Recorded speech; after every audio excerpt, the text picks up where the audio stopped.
विधायक क्या करेगा? उसको वोट लेना है, उसको वोट लेना है। वो जान रहा है कि इसका जमीन है नहीं जमीन है, इसीलिए वो कुछ नोटिस लेकर चला आता। अरे मैडम, हम अच्छे आपसे क्या बदतमीजी कर रहे हैं बताइए तो अच्छे से। अभी काफी जोर से बोल रहे हैं, तो आस्ते बोल रहे हैं, देखिए। अरे हमारा टोन ही वही है, क्या करें? तो आराम से बोलिए, बदतमीजी नहीं कर रहे, नहीं बोल रहे, आवाज कम कीजिए, बोल रहे हैं। आवाज कम नहीं हो सकता, यही मेरा टोन है भाई। तभी तो ऐसा नहीं था। आप लोग बात सुन ही नहीं रहे, आप लोग बात ही तो नहीं। वीडियो बना लो, बनाएंगे हम, जो जहाँ भेजना भेजो, तो भेज देंगे हम। हाँ भेजो, हम बदतमीजी करेंगे तब ना। हम बोल रहे हैं सबको दिख रहा है कौन क्या कर रहा है। कोई अथॉरिटी है तो आप जाके जगह पे मिलिए। 15 दिन में आप लोग कुछ नहीं किए, आप लोग को नोटिस मिला, क्या किए बताइए? कोई स्टे ऑर्डर है? कोई स्टे ऑर्डर है? कोई स्टे ऑर्डर है? मेरा जमीन नहीं है, आप IOW से बात करें। एक बार फिर स्वदेश वाणी की खबर का असर देखने को मिला है। आपको बता दें, बीते दिनों राजधानी रांची के नामकुम स्थित आरा गेट के पास रेलवे विभाग ने गरीबों की झुग्गियों पर अतिक्रमण की कार्रवाई की थी, जिसकी सूचना मिलने पर स्थानीय विधायक राजेश कच्छप मौके पर पहुंचे थे, जहां विधायक ने बेघर हुए पीड़ितों के लिए रहने और खाने की व्यवस्था तत्काल की थी, जिसका जायजा लिया स्वदेश वाणी के संवाददाता राजेश कृष्ण ने। सिर्फ हंगामा खड़ा करना हमारा मकसद नहीं, हमारी कोशिश है कि ये सूरत बदलनी चाहिए। नमस्कार, आप देख रहे हैं स्वदेश वाणी। सूरत हाल आज फिर हम उसी जगह पे खड़े हैं, ROB आरा गेट पर, जहां कल का विध्वंसक कार्रवाई जो है, एक तरह से कहिए कि अराजक कार्रवाई, रोटी कपड़ा और मकान देने की बात इस लोकतंत्र में हमेशा होती रही है, गरीबों की बात इस देश में होती रही है। वही सरकार गरीबों की दुहाई देकर सिंहासन तक आती है, लेकिन क्या दुर्दशा गरीबों की करती है, उनके अधिकारी और उस तंत्र के लोग ही नहीं समझ पाते हैं। कैसे समझ पाएंगे, ये जानने की फिर एक कोशिश होगी हमारी। यहाँ पे मुखिया हैं, लोकतंत्र में ग्राम पंचायत को सबसे ज़्यादा शक्तिशाली कर हमेशा से उसकी बात को प्रधान रूप से शासन तंत्र में लागू करने की बात कही गई है, लेकिन कल मुझे तो सब लाचार दिखे। ऐसी क्या लाचारी? पद प्रतिष्ठा मिलने के बाद भी एक गरीब की रक्षा हम नहीं कर पाते हैं, फिर ये किस बात का कसम? पहली बात तो यहाँ जो कल का जो कार्रवाई किया गया उसके बारे में हम लोगों को कहीं कोई सूचना नहीं दी गई। पहला कि यहाँ का जो रेलवे कहती है कि अतिक्रमण किया गया है, लेकिन अतिक्रमण किया गया है, इन लोगों को नोटिस दिया गया और तोड़ने के पूर्व जो कार्रवाई करना चाहिए उसके लिए जो ग्राम पंचायत या ग्राम सभा को जो सूचना करना चाहिए, ये लोगों ने कभी इसका पालन नहीं किया। और ना ही जब यहाँ पर जो अतिक्रमण बोल रहे हैं, वो मकान जो बनाए हैं उन लोगों के साथ नोटिस किए, नोटिस केवल एक नोटिस दिया, उसके बाद आके डायरेक्ट तोड़ दिया। ऐसा है, कहाँ का जायज़ है? ये तो हमारे जो ग्रामीण है उसके साथ न्याय नहीं है।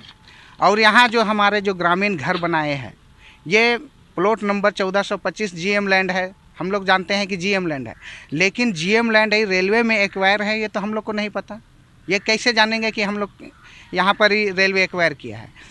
यहाँ जो ग्रामीण घर बनाए, कम से कम 3-4 पीढ़ी से कम 120, 25, 30 वर्ष पहले बना हुआ मकान है, और इन लोगों को कभी नोटिस नहीं किया गया कि ये अतिक्रमण, मतलब कि आनन फानन में त्वरित कार्रवाई कर दे। कभी नोटिस नहीं किया कि ये रेलवे द्वारा एक्वायर किया गया है। ये त्वरित कार्रवाई सरकार की ये बात जनता कभी समझ नहीं पाती है। हम लोगों से भी अक्सर जनता ये कहती है, जहाँ जल्दी करना चाहिए वहाँ बहुत देरी होती है, और जहाँ देरी नहीं है, कोई प्रोजेक्ट यहाँ नहीं लगने वाला है तुरंत, लेकिन बहुत जल्दी की गई। क्या कहते हैं आप? सबसे पहले मैं स्वदेश वाणी को धन्यवाद देना चाहूँगी कि कल रात से हमारे साथ आप बने हुए हैं, और हमारी टीम और हमारे स्थानीय विधायक या हमारे इस पंचायत के जो जनप्रतिनिधि हैं, हमारी यही चेष्टा है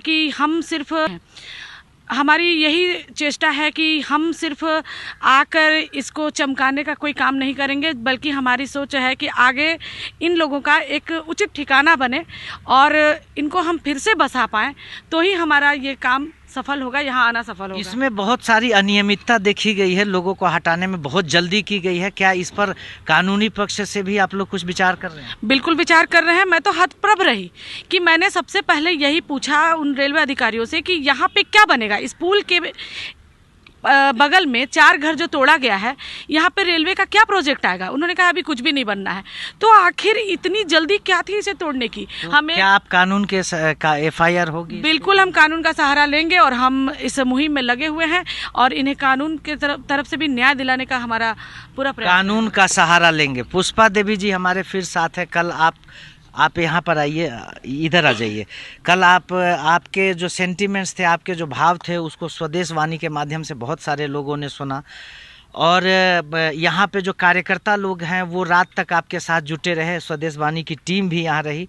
रात को क्या आपके लिए घर का व्यवस्था किया? हाँ, व्यवस्था किया। रात को घर के रहने के लिए जगह भी दिए रहने के लिए। वहाँ पर व्यवस्था भी किए है रहने के लिए कि वहाँ पर रात बिचाए हैं किए और अपना सामान वामान रखे वहाँ, बाल बच्चा को वहाँ सुलाए जो जैसे, और कुछ सामान वहाँ हम लोग जगह दिए घर रहने के लिए, वहाँ रहे और रखे सामान वामान सब किए हैं। आपका भी घर टूट गया था? जी हाँ। तो कल रात रहने की व्यवस्था सब लोगों ने कराया? हाँ जी हाँ, कराया।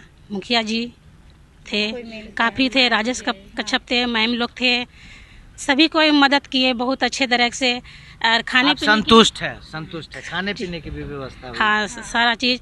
और क्या बोलते हैं, ठंडा का मौसम है, कंबल सब भी दिए और हम लोग का अच्छी तरह से रहने का इंतजाम भी किए, बंदोबस्त किए जी। तो मिला जुला कर की स्थिति है। सूरत थोड़ी सी बदली है, थोड़ी सी मदद करने की कोशिश की गई है। खबर का असर भी हुआ कि हमारा थोड़ा सा छोटा सा एक मकसद हल हुआ, एक सीढ़ी हमने तय किया है।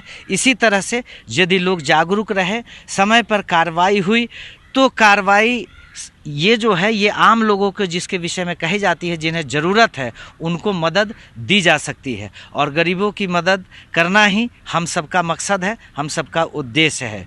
स्वदेश वाणी के लिए सहयोगी अमित सिंह के साथ राजेश कृष्ण, रांची।